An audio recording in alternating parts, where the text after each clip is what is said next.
네, 기초입문과정 8번째 강좌는 금지행위와 손해배상 책임과 업무보증 설정제도 두 가지 단원들 정리를 해 보려고 합니다. 자, 먼저 기초 17번 테마가 금지행위인데요.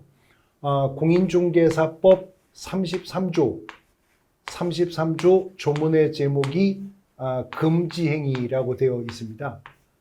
그런데 이 공인중개사법 33조 조문의 구성이 33조는 1항과 2항으로 나누어서 구분이 되어 있는데요. 공인중개사법 33조는 문장의 주어가 개업공인중개사는 이렇게 출발합니다. 개업공인중개사 등은 이렇게 출발해요. 개업공인중개사 등은 다음 각호의 행위를 하여서는 아니 된다. 그리고 각호가 모두 9가지가 나열이 됩니다. 근데 이어지는 33조 2항은 조문의 문장의 주어가 누구든지 이렇게 출발해요. 누구든지 다음 각호의 어느 하나에 해당하는 방법으로 개업공인중개사의 업무를 방해하면 아니 된다. 그래서 33조 2항은 5가지 금지행위를 규정하고 있습니다. 그러니까 공인중개사법은 금지행위가 모두 14가지가 있다는 걸 알 수 있죠. 14가지의 금지행위가 있는데 그 중에 33조 1항에 있는 9가지 행위는 개업공인중개사 등에게 하면 안 된다고 말을 하고 있고 33조 2항에 있는 5가지 행위는 누구든지 하면 안 됩니다. 누구든지 여기에 해당하는 방법 중 어느 하나의 방법으로 개업공인중개사의 업무를 방해해서는 안 된다는 거죠. 먼저 33조 1항이 금지하고 있는 9가지 금지행위의 내용들을 살펴볼 건데 33조 1항이 9가지 금지행위를 나열하기 전에 개업공인중개사 등은 다음 각호의 행위를 하여서는 아니 된다. 이렇게 출발하고 있다고 했는데 개업공인중개사 등이라고 하는 표현이 공인중개사법상 쓰이는 용법을 이미 공부하신 데가 있었죠. 우리가 기본윤리 중에서 공인중개사법 29조 2항이 규정하고 있는 비밀준수 의무를 앞서서 공부했었는데요. 그 29조 2항이 개업공인중개사 등은 이렇게 출발했었죠. 공인중개사법 조문 속에서 개업공인중개사 등이라고 하는 표현이 나오면 소속 공인중개사, 중개보조원, 법인인 개업공인중개사의 임원 또는 사원 모두에게 적용되는 조문이라고 했습니다. 비밀준수 의무가 그러했듯이 지금 33조 1항의 9가지 행위도 개업공인중개사는 물론이고 소속 공인중개사도 중개보조원도 법인인 개업공인중개사의 임원 또는 사원도 이러한 행위를 해서는 안 된다는 거죠. 이제 9가지 금지행위를 하나하나 33조 1항 조문 각호 순서대로 살펴보는 건데 첫 번째는 중개대상물에 대한 매매를 업으로 하는 행위를 하지 말랍니다. 기초입문과정이기 때문에 지문 해석의 오류로 의아함을 좀 느끼실 수가 있을 수도 있을 것 같은데요. 아니, 중개대상물의 매매를 업으로 하는 건 개업공인중개사가 하는 일반적인 행위가 아닌가 이렇게 생각하실 수 있는데 아주 작은 표현의 차이로 문장의 의미가 완전히 달라질 수가 있는 것이 중개대상물에 대한 매매를 한다는 말과 매매를 알선을 한다는 말은 완전히 다른 말이 되는 거죠. 비유하자면 혼인을 중매한다는 말과 혼인을 한다라고 하는 말은 완전히 다른 말이 되는 거잖아요. 우리가 혼인을 중매한다 이렇게 말을 하면 장가가고 시집가는 사람은 따로 있는 거죠. 그들이 결혼할 수 있도록 소개하는 중매 행위가 그런 행위죠. 근데 혼인을 한다라고 말을 하면 내가 장가를 가거나 내가 시집을 가는 것이 혼인을 하는 행위가 되는 거잖아요. 지금 법정 중개대상물에 대해서 매매를 알선한다라고 말했다면 매도인과 매수인은 따로 있고 그들이 매매계약이라고 하는 법률행위를 성사할 수 있도록 조력하는 행위를 하는 거 그건 중개행위니까 그건 업으로 할 수 있죠. 그건 중개업이니까요. 근데 매매를 한다라고 말을 하면 개업공인중개사 등이 매도인이 되거나 매수인이 되어서 부동산 매매 계약의 당사자가 되는 걸 의미하는 거죠. 매매를 알선하는 것과는 구분될 겁니다.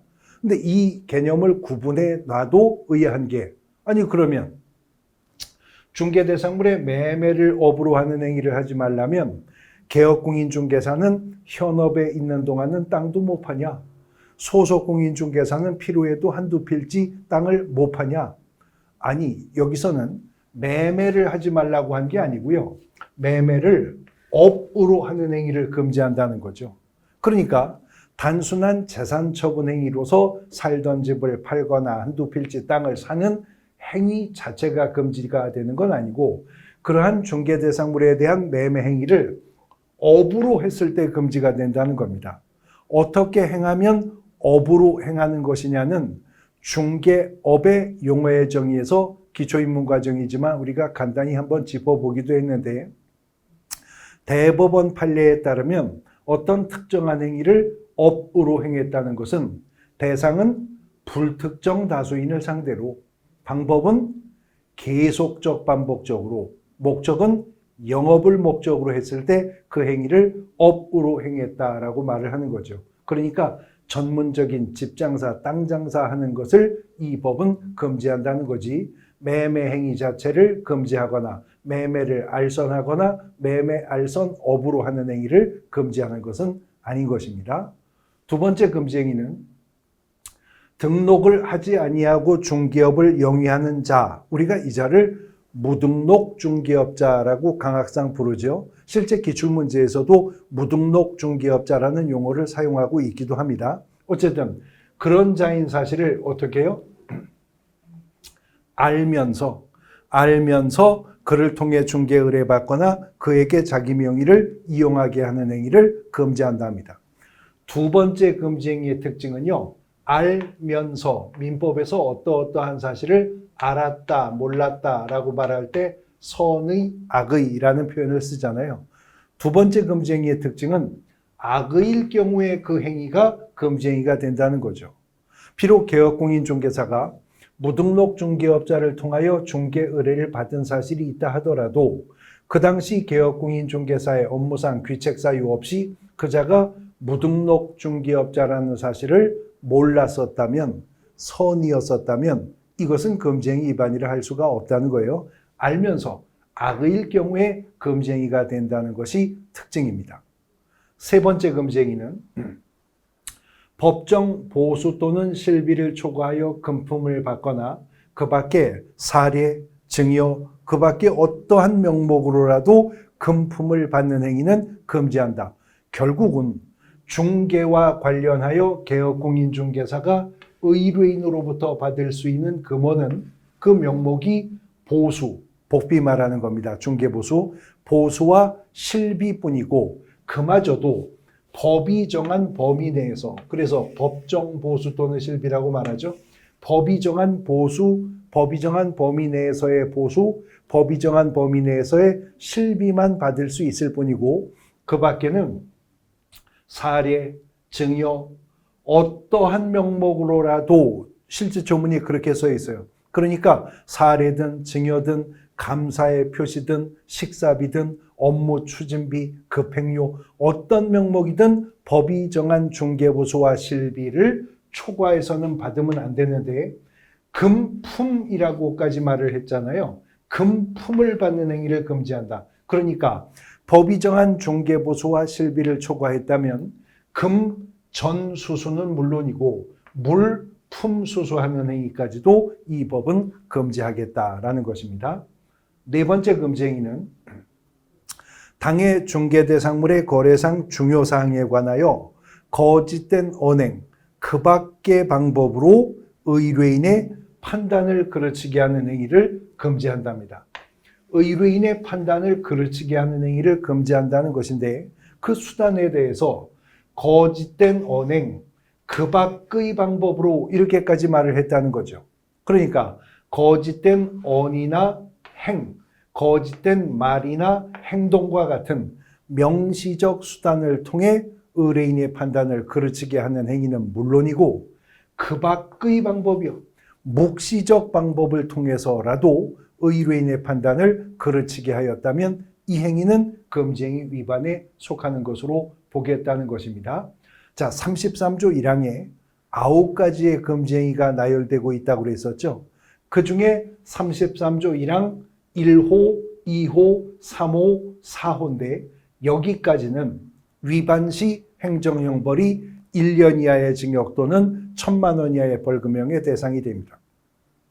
개업공인중개사가 위반했어도 1년 1천, 소속공인중개사가 위반했어도 1년 1천, 중개보조원이나 법인의 임사원이 위반했어도 1년 이하의 징역 또는 1,000만 원 이하의 벌금형에 속하는 것이고요.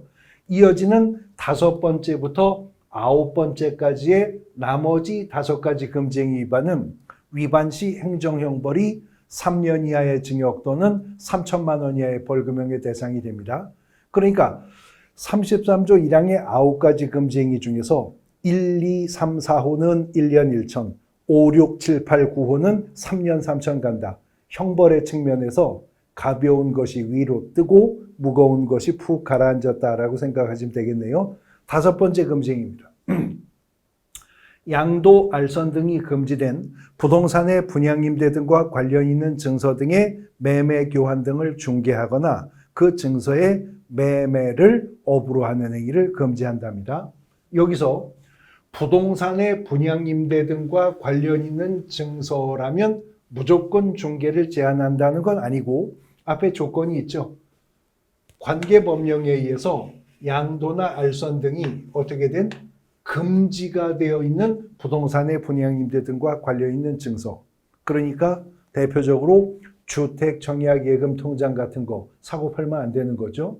뭐 철거민, 입주증, 무슨 마을, 주민증 뭐 이런 것들 당첨이 되면 분양 예정자로 선정될 수 있는 지위를 가리키는 데 불과한 입주권, 우리가 현장 실무에서 딱지라고 부르는 것들, 이런 것들은 개업공인중개사가 중개해도 안 되고 매매를 업으로 하는 행위도 금지를 한답니다. 6번째 금지 행위는 중개 의뢰인과 직접 거래하거나 거래 당사자 쌍방을 대리하는 행위를 금지한다. 그런데 지금 6번째 금지 행위는 가운데 하거나라고 하는 표현이 있습니다. 영어로 말하면 or죠. and가 아니라 하거나 그랬어요. 그러니까 개업공인중개사 등이 중개 의뢰인과 직접 거래했다면 당사자 쌍방 대리를 안 했어도 그것만으로도 금지행위 위반입니다. 하거나니까.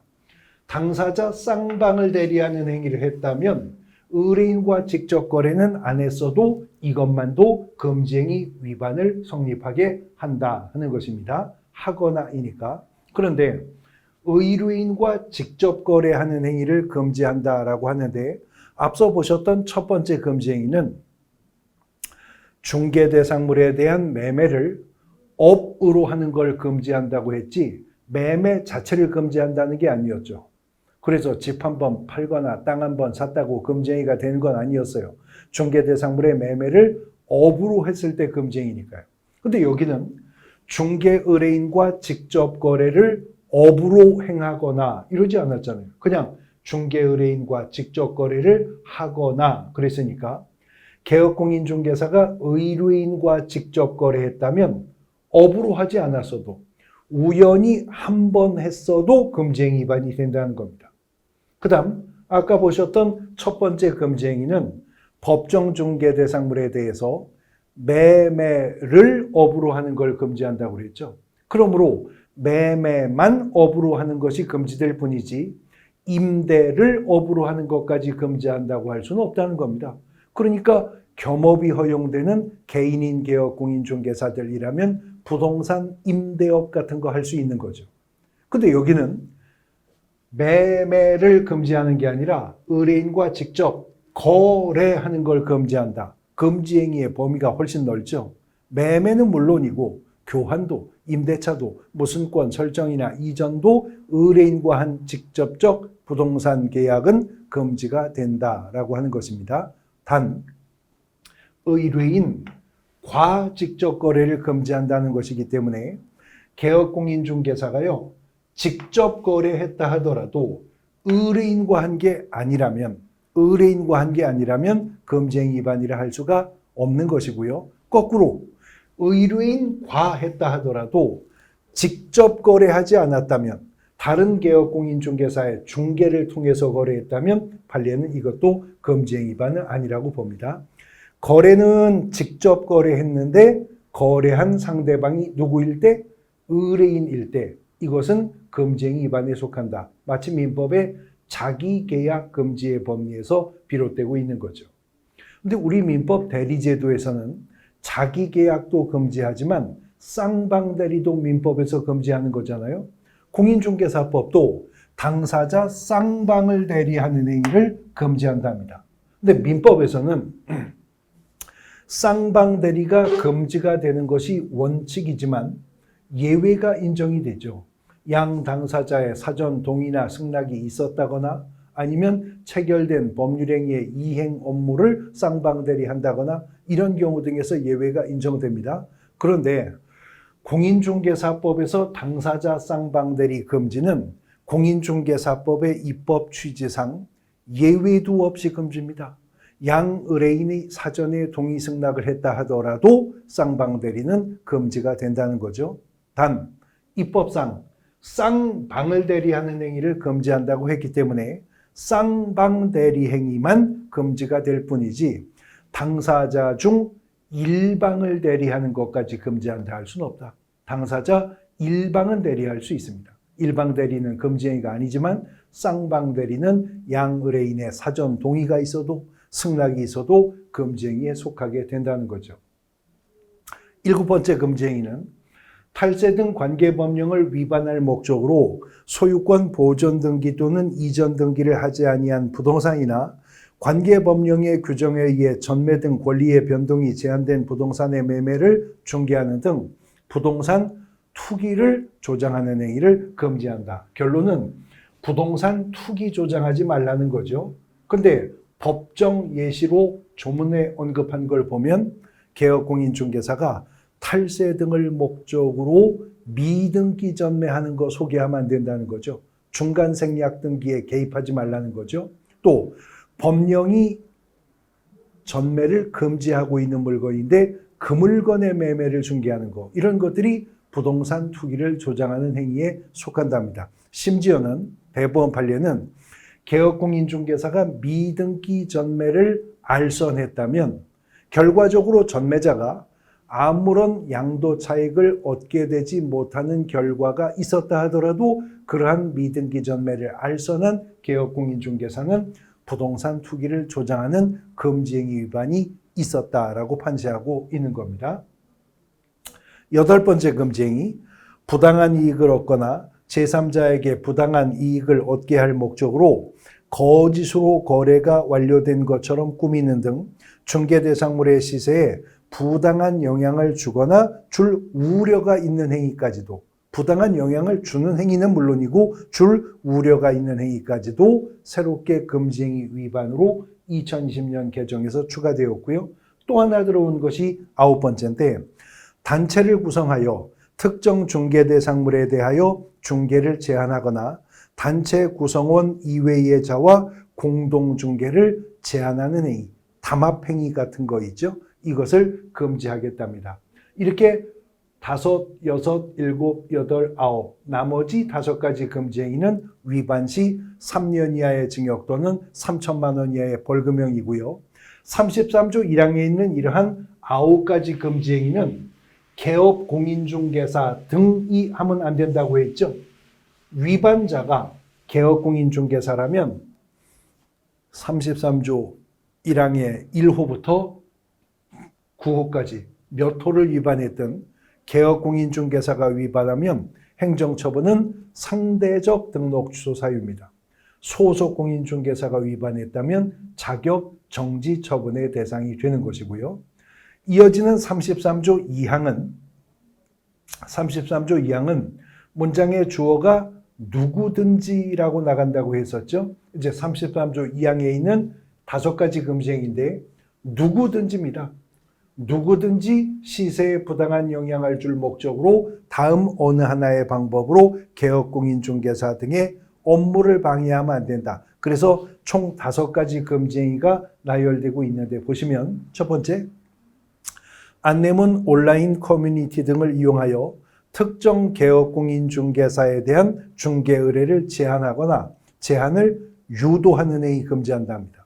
두 번째 금지 행위는 안내문, 온라인 커뮤니티 등을 이용하여 중개 대상물에 대하여 시세보다 현저하게 높게 표시 광고 또는 중개하는 특정 개업공인중개사 등에게만 중개 의뢰를 하도록 유도함으로써 다른 개업공인중개사 등을 부당하게 차별하는 행위, 일감을 몰아주는 거죠. 그런 개업공인중개사에게만. 세 번째는 안내문, 온라인 커뮤니티 등을 이용하여 특정 가격 이하로 중개 의뢰하지 아니하도록 유도하는 행위, 가격 담합하는 행위죠. 네 번째, 정당한 사유 없이 개업공인중개사 등의 중개 대상물에 대한 정당한 표시 광고 행위를 방해하는 행위. 마지막으로 개업공인중개사 등에게 중개 대상물 시세보다 현저하게 높게 표시 광고하도록 강요하거나 대가를 약속하고 시세보다 현저하게 높게 표시 광고하도록 유도하는 행위, 금지를 한답니다. 누구든지 이 5가지 중 어느 하나의 방법을 통해 개업공인중개사 등의 업무를 방해해서는 안 된답니다. 자, 33조에 1항에 있는 9가지 금지 행위를 보셨죠? 2항에 있는 5가지 금지 행위를 보셨습니다. 그런데 1항에 있는 9가지 금지 행위 중에서 마지막 2가지요. 요 8호와 9호 2가지. 그리고 2항이 나열하고 있는 5가지 금지 행위가 있었죠. 이 2가지와 2항에 있는 5가지 금지 행위를 통칭해서 이 법에서는 부동산 거래질서 교란 행위라고 합니다. 예, 결국 부동산 거래질서 교란 행위는 공인중개사법 33조 조문 속에서는 공인중개사법 33조 1항의 8호와 9호 그리고 2항에 있는 1호 내지 5호가 부동산 거래질서 교란 행위예요. 그럼 모두 몇 가지죠? 5가지에 2가지니까 7가지죠. 7가지인데 부동산 거래질서 교란 행위 중 개업공인중개사 등이 위반하는 게 2가지, 나머지 5가지는 누구든지 하면 안 된다는 거죠. 그래서 이 7가지 행위를 통칭하여서 이 법에서는 다시 부동산 거래질서 교란 행위라고 칭하고요.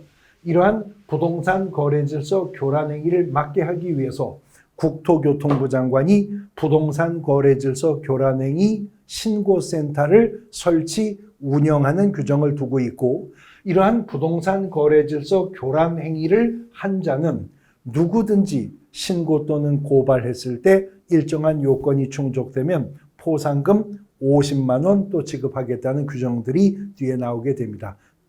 보다 세부적인 내용들은 이제 우리가 기본 이론 과정에서 공부하시게 될 겁니다. 금지 행위라고 하는 부분 보셨고요. 이제 손해배상 책임과 업무보증이라고 하는 단원으로 넘어왔습니다.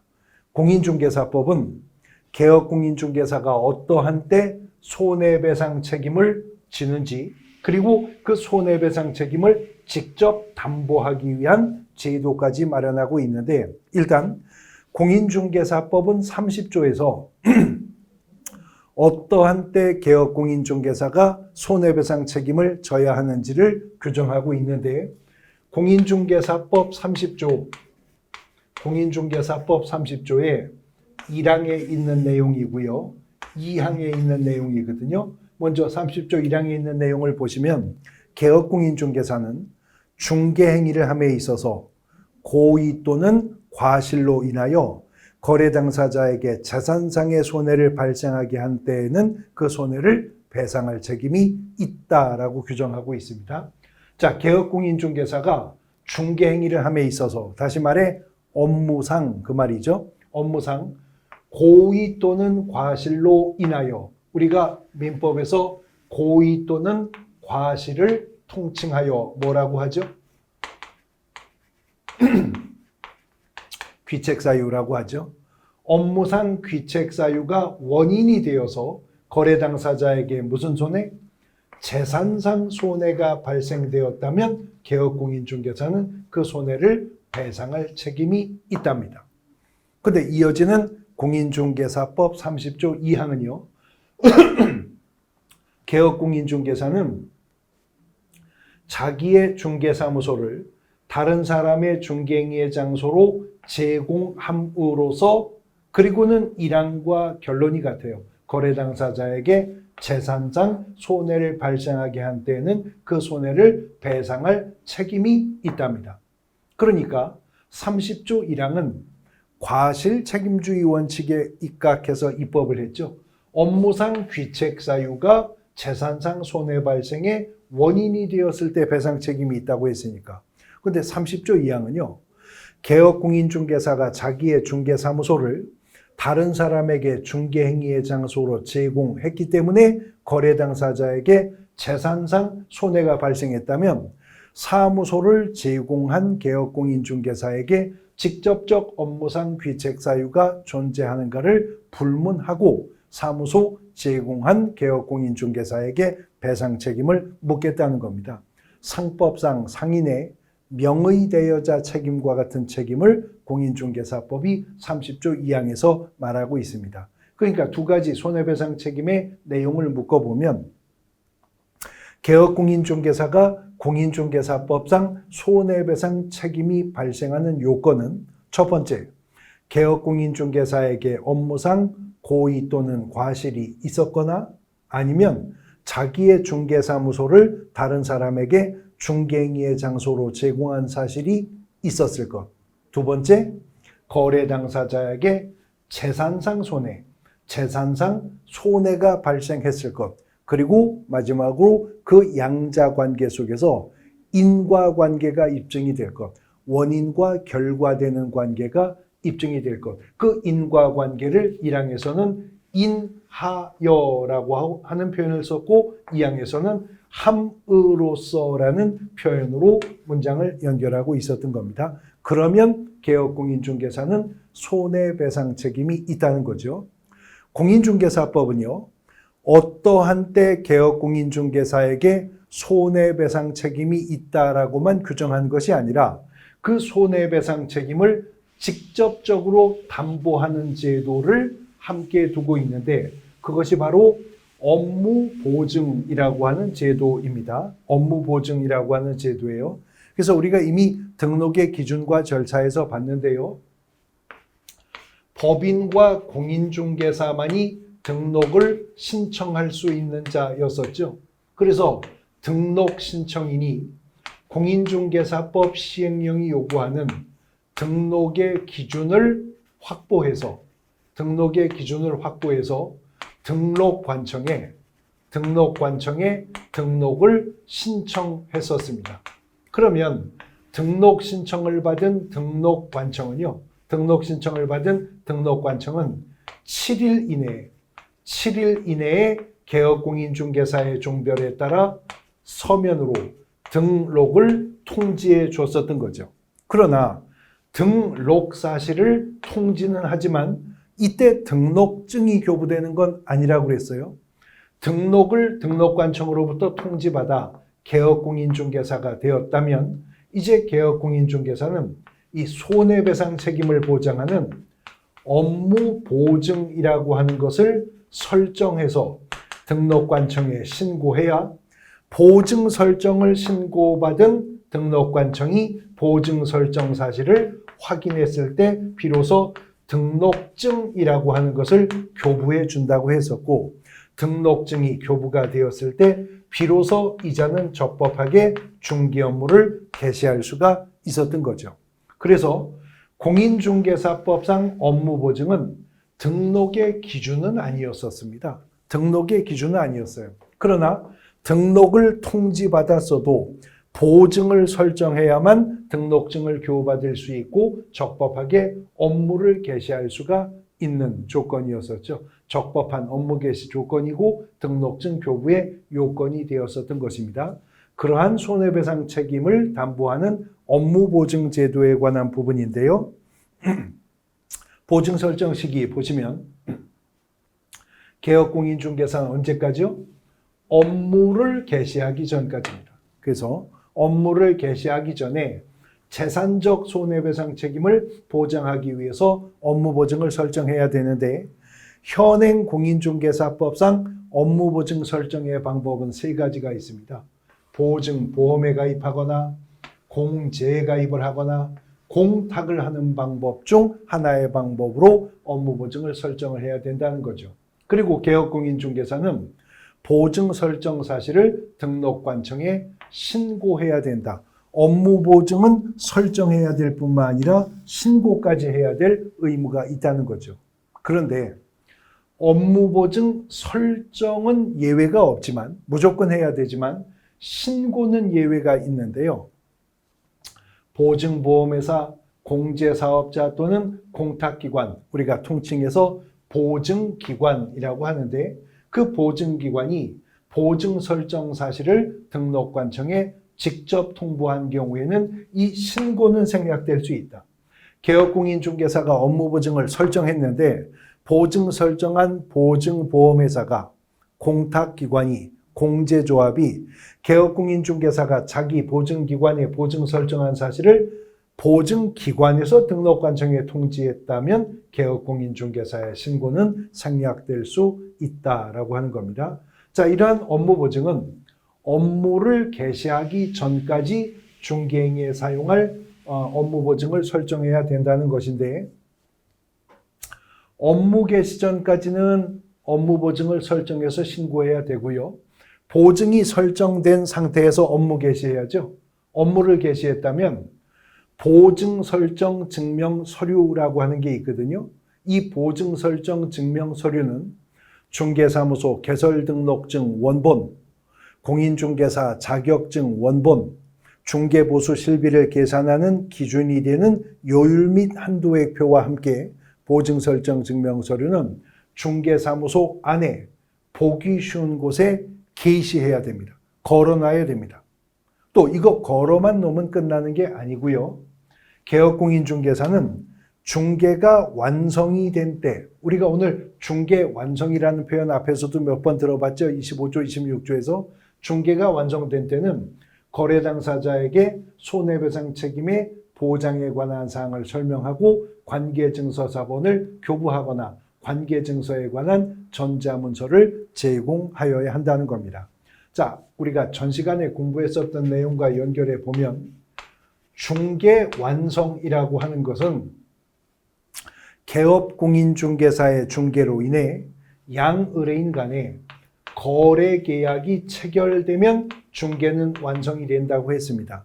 이때 공인중개사법 26조는 개업공인중개사가 거래계약서를 작성할 의무를 규정했었죠. 그런데 법 25조 3항에 따르면 중개가 완성되어 개업공인중개사가 거래계약서를 작성하는 때에는 함께 뭐도 작성해야 된다고 그랬어요? 중개대상물 확인설명서도 함께 작성해야 한다고 했었습니다. 바로 이때입니다. 중개가 완성이 되어 개업공인중개사가 거래계약서와 확인설명서를 작성하여 거래 당사자에게 교부, 발급하는 그때입니다. 바로 그때 개업공인중개사는 보증, 관계, 증서, 사본이라고 하는 것도 거래 당사자 모두에게 제공해야 한다는 거죠. 우리 공인중개사법상 중개가 완성되는 건마다 개업공인중개사가 거래 당사자, 쌍방 모두에게 제공해야 되는 것은 모두 세 가지인데 첫 번째가 거래계약서, 두 번째가 확인설명서, 그리고 세 번째가 보증, 관계, 증서, 사본인 겁니다. 근데 이 세 가지를 이제 비교해 보면 공통점은요. 이 셋 다 중개가 완성되었을 때 셋 다 거래 당사자, 쌍방 모두에게 제공한다는 점은 공통점입니다. 근데 차이점은요. 이 중에 거래계약서와 확인설명서는 중개 완성 건마다 개업공인중개사가 작성하는 문서들이죠. 그러므로 거래계약서도 확인설명서도 서명 및 날인을 해야 됩니다. 거래계약서, 확인설명서, 서명 및 날인을 해야죠. 개업공인중개사와 해당 중개행위를 한 소속공인중개사가 함께 해야 된다고 배우셨어요. 그러나 보증관계증서는 사본이 제공되는 거지 중개완성건건마다 다른 내용을 작성하는 게 아니죠. 그러므로 서명 및 날인의 의무가 없죠. 그 다음에 거래계약서는 작성하여 서명 및 날인의 당사자에게 교부하고 5년간 보존해야 될 의무가 있다고 봤었죠. 중개대상물 확인설명서는 3년간 보존 의무가 있다고 했었죠. 그러나 보증관계증서사본은 보증설정 증명서류가 늘 중개사무소 안에 보기 쉬운 곳에 게시가 되어 있으므로 이 사본은 별도로 보존할 필요는 없습니다. 단 중개가 완성되어 개업공인중개사가 거래계약서와 확인설명서와 함께 보증관계증서사본을 거래 당사자에게 제공할 때는 일정한 사항을 설명을 하고 보증관계증서사본을 교부하거나 전자문서로 제공해야 되는데 이때 뭘 설명해야 되는지까지도 공인중개사법은 정했습니다. 보장기간, 보증기관 및 그 소재지, 그리고 보장기간을 설명해야 된답니다. 구체적 예 속에서 적용을 하면 자, 개업공인중개사의 중개로 아파트 매매 계약이 체결되었답니다. 중개 완성되었죠? 그러면 개업공인중개사는 아파트 매매 계약서 작성해야 되고 중개대상물 확인설명서 1번 서식, 주거용 건축물이니까 1서식을 작성해야죠. 그래서 아파트 매매 계약서와 아파트 확인설명서를 거래 당사자에게 교부할 때 보증관계증서사본도 같이 줘야 된다는 거죠. 이때 그냥 입 꽉 다물고 주기만 하면 되는 게 아니고 주면서 제가 서울보증보험회사에 2억 원 보험에 가입되어 있습니다. 만일 저의 업무상 고의나 과실 등으로 재산상 손해가 발생하면 분쟁이 종료되었음을 입증하는 서면을 가지고 이 보증보험회사 어디에 위치하고 있으니 가시면 2억 원까지는 책임 보장되니까 안심하셔도 됩니다. 이 내용을 설명해야 된다는 거죠. 설명은 했는데 보증관계증서사본을 제공하지 않았거나 보증관계증서사본은 제공했으나 그러한 설명이 없었다면 둘 다 100만 원 이하의 과태료 처분 사유에 속하게 된다는 겁니다. 자, 이러한 업무보증제도는 손해배상 책임을 직접 담보하는 제도죠. 그러므로 누구든 부동산 중개업을 영위한다면 업무보증 설정은 예외가 없습니다. 반드시 업무보증을 설정해야 되는데 업무보증을 설정하는 방법은요. 보증보험에 가입하거나 공제에 가입을 하거나 공탁을 하는 방법 중 선택할 수 있습니다. 즉 법인인 개업공인중개사도 공인중개사인 개업공인중개사도 부칙상의 개업공인중개사도 세 가지 방법 중 어떤 방법을 선택해 업무보증 설정할 것인가는 임의적으로 정할 수가 있다는 거죠. 다시 말해서 보증을 설정하는 방법은 개업공인중개사의 종별에 따르는 차이가 없어요.